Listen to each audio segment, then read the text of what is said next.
Hello my friends, today I'm going to look at Musescore 4 and we're just going to look at some preferences. So I'm going to open up a new one. I'm going to go to the Coral and we're going to learn how to make our own template, make it look a bit better, make it look a bit readable, more readable, and get us ready. Okay, so we'll go done. It'll open up. When it opens up it looks a little bit like this, so we'll hide the mixer and we'll get straight into the Musescore preferences and we'll make some changes. So just under the appearance there, you might prefer the dark one. I prefer the blue highlight.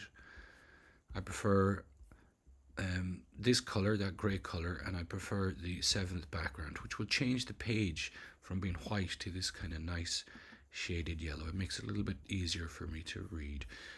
So the other thing that I might like to change is, so that's in the preferences. If we right click on the grey area here and we can go to the style settings for the page, and in the style settings there's a huge amount we can change and you go through it to your own content, but I'm just going to change the font, and this will change the font here, so you can see that it's changing it there.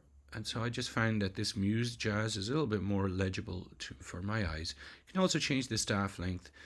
There's a few more things that you can do here. One of the things I like is to show the first measure, and on the notes I prefer to show the straight notes, and I don't like the short length. Okay, so there's a lot more that you can do in there, including changing all the text, but for now that's enough.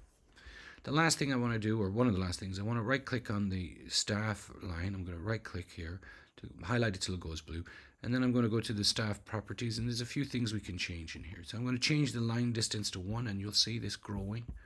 We'll go apply. You can see it got a little bit bigger, so it's a little bit more readable for me. I'm going to go down now, hit the down button, and we have to do it to each staff line, but we can just keep the one box open, which is kind of handy. So there's only 4 staff lines here, so it's not going to take me too long.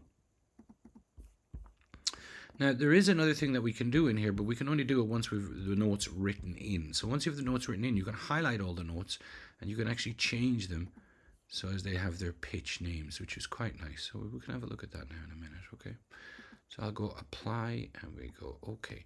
Now it's getting a little bit closer, so at this point now I could probably save this as a template if I wanted, because it's got the color that I want, it's got the font that I want, it's got the ledger lines that I want, and it's pretty much the way that I want it. So I could go in right now and I could just go File, Save As, save it to my computer, and I could save it in the templates folder, and then the very next time I want to open up a new score, I would go to New Score, and you can see that you can either choose your own instruments or you can create one from the template, and I've created my own templates. So here are my own templates with the way the things I like them. Okay, well let's go back to my score for now.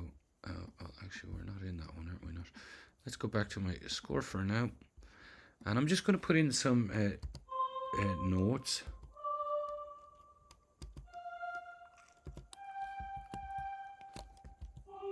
Now, if I select them, there's a couple of things I can do to make this a little bit easier if I'm trying to analyze the piece.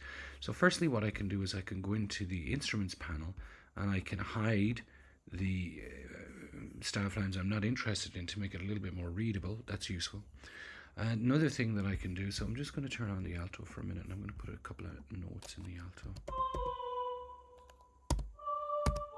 Alright, and so what we can do now is we can highlight all the notes, Command A, and if you go up to the plugins, you can have 2 different things. You can color the notes, so if you go in you can color the notes. That's an added plugin, so you can color the notes, and you can change the color of the notes if you want by opening up a file and putting in different hexadecimal colors. I like this color, it's a little bit easier on my eyes, and so I went in and changed them.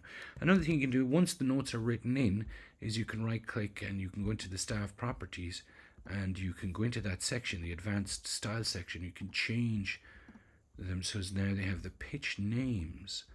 Apply, and you can see that that's making it maybe a little bit easier to read. For some reason it only goes on the top lines, which is a little bit annoying.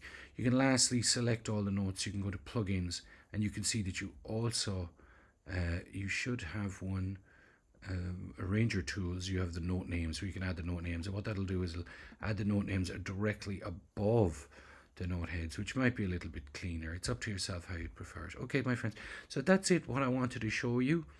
I guess lastly, you can put in lyrics, and when you're analyzing it, you can put in the intervals as you see fit, and so forth. Okay, is that it, my friends? I hope that's okay for you, to make it seem more visible, more readable, and to get you prepared for analyzing and making your own scores. All right, and working with this format. It's actually quite nice once you get to use it, because there's only 7 keys, and then once you put in your information, you don't have to worry about the sharps and the flats, really. Okay.